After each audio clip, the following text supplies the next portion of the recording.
faut que je vous parle d'un sujet sérieux qui concerne notre présent et notre futur. Il y a quelques semaines sur X, j'avais vu passer un post d'un fan de Yu-Gi-Oh!, un joueur probablement. Il avait posté une image d'une carte pendule avec 12 lignes de texte sous la forme d'un mème qui aurait dû tous nous faire rigoler ou réfléchir. Il a dénoncé la lisibilité du jeu actuel. Pour un joueur non initié, un casual, c'est honnêtement un enfer. Et pour les joueurs compétitifs, c'est une formalité. La discussion aurait pu et même dû s'arrêter là car les deux visions qui s'affrontent ont raison. Mais non, les réactions ont fusé, des phrases peu constructives avec peu de débat de fond ont vu le jour. Puis, au moment où j'enregistre cette vidéo, il y a un autre joueur sur Master Duel qui a partagé le replay d'un de ses matchs. Son deck est fun, clairement pas méta.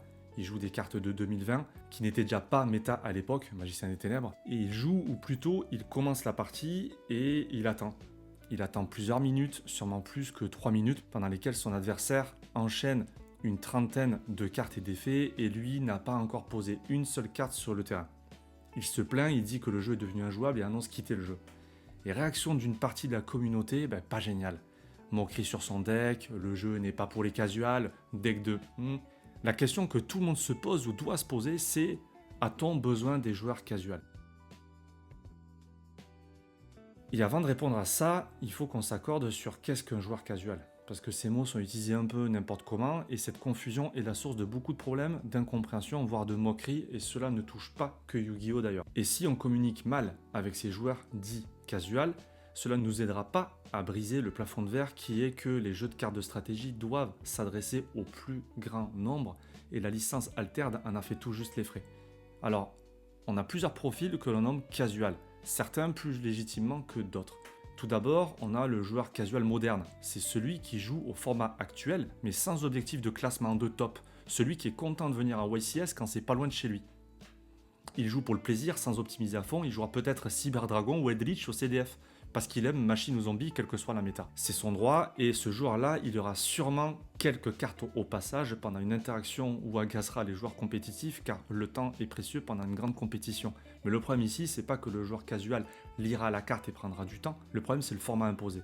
Mais j'irai pas plus loin car c'est pas le but de cette vidéo. On a aussi le joueur compétitif rétro, celui qui ne joue pas la méta actuelle, mais qui est à fond sur les formats méta rétro, style GOT, Edition, Achatetos, des formats en pleine expansion, et on en reparlera. Il connaît chaque interaction, chaque carte, chaque ligne de jeu, le ruling, mais il ne jouera pas Mitsurugi, Yumi ou Kanine. Il aime pas lire les 12 lignes d'effets de cartes. Mais il n'est pas casual, pas du tout. Il ne joue pas en moderne, ou il n'y joue plus.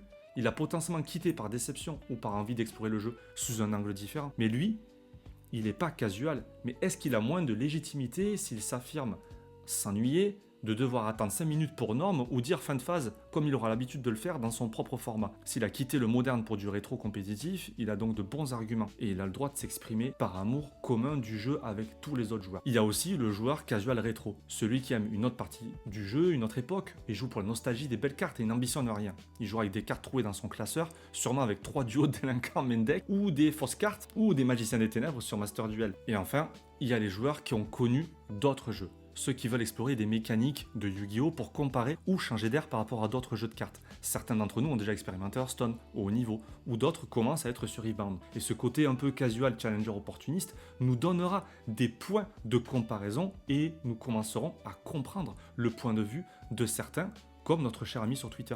Donc on a 4 profils, 4 réalités. Pourtant, une partie de la communauté les traite comme un seul et même groupe méprisé dès qu'une voix dissonante se fait entendre. C'est contre-productif pour le jeu. On est en train de se tirer une balle dans le pied à chacune de ces mauvaises réactions qui font le tour de la toile. On a besoin de tous les joueurs, de tous les avis et de tous les niveaux. Nous sommes tous les composantes d'une passion commune. Alors, pourquoi écouter les casuals? C'est une question de survie. Sans les casuals, Yu-Gi-Oh! Serait déjà mort. Sans les joueurs rétro, l'extension Rarity Collection 1, 2, 3, 4 et bientôt 5 n'aurait jamais vu le jour. Tout le monde le sait et personne ne veut le dire. Parlons foot une minute. Les joueurs professionnels sont payés par des gens qui ne sauraient littéralement pas faire une passe correcte sur le terrain. Et ces mêmes gens vont hurler sur chaque ballon manqué de leur attaquant préféré. Alors que eux, sur ce même terrain, ils tiendraient pas 10 secondes. Et vous savez quoi? C'est parfaitement normal. Et Adil Rami, défenseur de l'équipe de France, champion du monde en 2018, il était jardinier et joueur de foot de rue avant de passer pro. Il n'est pas sorti d'une académie de prestige. Il venait d'un milieu où les gens aimaient le foot, en parlaient, en débattaient à table, mais sans jamais jouer à haut niveau. Mais ce sont eux qui ont nourri sa passion et ce sont eux qui remplissent les stades. Ce sont eux qui font exister le foot. À Clash Royale, sur 30 millions de joueurs, seulement 0,5% dépassent les 10 000 trophées, c'est-à-dire l'élite absolue du jeu. Les 29 millions autres de joueurs sont des joueurs lambda, qui sont des casuals et qui jouent dans le métro entre deux stations. Et pourtant, ce sont eux qui font tourner les serveurs, qui payent les salaires des créateurs de contenu, qui financent les prize pools des pros, qui permettent à Supercell de revendiquer 30 millions de joueurs actifs journaliers. Si on extrapole ce ratio à Yu-Gi-Oh! Et qu'on estime la communauté française à environ 20 000 joueurs, ça nous donne à peu près 100 joueurs pros qui évoluent vraiment à ce haut niveau. 100 sur 20 000. Est-ce qu'on peut vraiment se permettre d'abandonner les 19 900 autres? Konami est clairement fier de revendiquer 3 000 joueurs en YCS, tout en sachant que la grande partie seront en train de lire les effets d'une carte qu'ils n'auront jamais vue pendant un tournoi. Et vous voulez savoir quelque chose d'encore plus important? Nous aussi, nous tous, joueurs compétitifs, on est dans cette catégorie de casual par rapport à d'autres domaines. Nous regardons des vidéos sur la Formule 1 sans avoir jamais piloté. Nous commentons des matchs de basket sans avoir joué en club.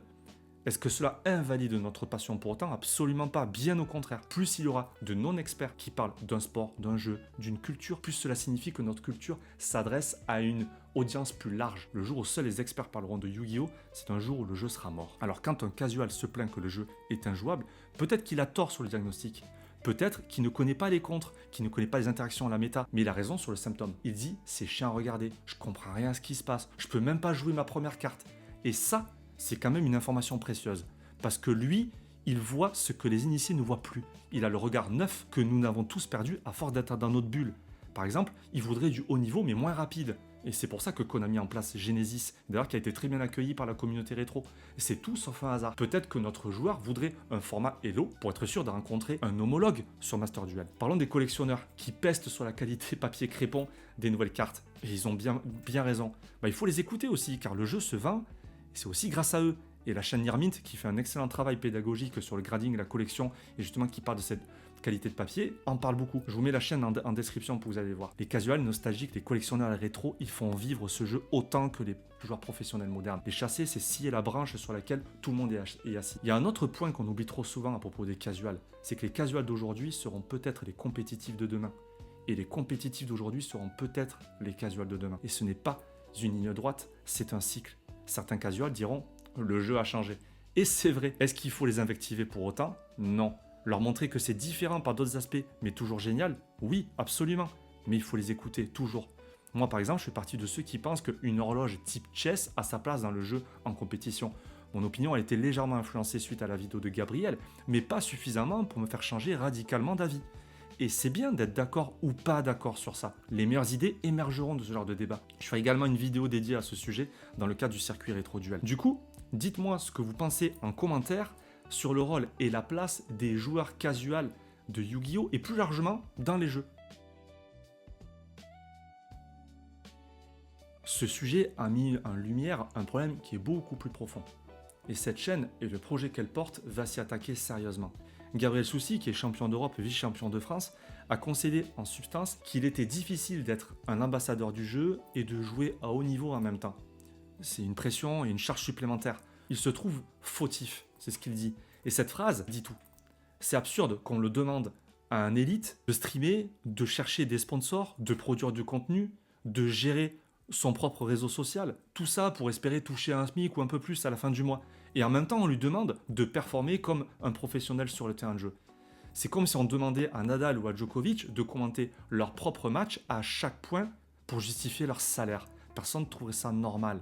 Et pourquoi on trouve ça normal au niveau des pros dans Yu-Gi-Oh!, Magic ou Pokémon? Il n'existe pas encore de structure qui joue ce rôle à leur place. Il n'y a pas de chaîne télévision, il n'y a pas de commentateurs dédiés, il n'y a pas de circuit organisé comme la WTA ou l'ATP qui vendent les exploits de nos joueurs francophones à un public beaucoup plus large, à un grand nombre de casuals. Il n'y a pas de pont entre la passion de l'élite et la curiosité du grand public. Ce pont, c'est exactement ce que le circuit rétro-duel ambitionne de construire. Ce sont des initiatives, comme celle de Teromic par exemple, et d'autres passionnés, qui ensemble permettront à nos joueurs de vivre à 100% de leur sport et de leur passion. Notre rôle, nous, en tant que commentateurs et ex-joueurs, est clair. Il faut promouvoir, structurer, mettre en valeur les exploits de nos talents francophones et internationaux et leur permettre d'être payés pour ça et rien d'autre. Alors vous me direz, ok, mais pourquoi le format rétro? La réponse, elle est simple et elle est beaucoup plus belle que ce qu'on ne croit. Ces formats, ils n'ont pas été choisis par des investisseurs, par des éditeurs. Ils ont été choisis par la communauté elle-même, selon un seul critère, la beauté du jeu. Pas la rentabilité, pas la méta du moment, pas les nouvelles sorties, seulement la beauté. C'est la communauté qui a dit collectivement, cette époque du jeu, c'était bien. On veut continuer à y jouer. C'est rare, c'est précieux. Et il y a une conséquence directe à ça qu'on ne mesure pas assez. C'est que ces formats qui sont figés dans le temps, les règles ne changent pas. Le pool des cartes ne change pas. Ce que vous apprenez aujourd'hui sera toujours valable dans 5 ans. Vous pouvez faire une pause de 6 mois, revenir et retrouver exactement le même jeu avec les mêmes règles. Ça, c'est exactement ce qui rend par exemple les échecs, le foot, le billard ou même les fléchettes regardables et praticables depuis des générations. Personne ne se lèvera un matin pour annoncer que le roi aux échecs, il peut désormais se déplacer comme la dame. Les règles, elles sont là, elles sont stables, elles sont partagées par tous et cette stabilité qui permettra de construire quelque chose dans le temps. Mais cette stabilité, elle a une autre vertu qui est encore plus importante pour rendre un jeu spectaculaire. Elle permet de mesurer la performance sur la durée. Quand les conditions sont identiques pour tout le monde sur des années, alors les records ont du sens, les comebacks ont du sens, les dynasties ont du sens. On peut voir un joueur progresser, dominer, décliner, revenir. On peut comparer les générations. C'est ce que fait d'ailleurs Ego dans sa vidéo sur Faker avec League of Legends. On peut raconter des histoires. Et c'est exactement ce qui rend un sport regardable au-delà de sa communauté de pratiquants. Le jeu doit sortir de sa chambre d'écho.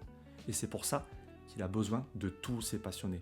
Les pros, les casuals, les collectionneurs, les nostalgiques, tout le monde. Si vous êtes d'accord avec moi, likez cette vidéo. Si vous avez un autre point de vue, dites-le moi en commentaire. Et si ce format React vous a plu, dites-le moi aussi, sachant que je ne ferai ce type de vidéo que sous l'angle de la compétition et de la structuration du jeu compétitif rétro, et pas pour alimenter des dharmas stériles. Abonnez-vous, parce que la suite arrive très bientôt, mais d'ici là, soyez compétitifs.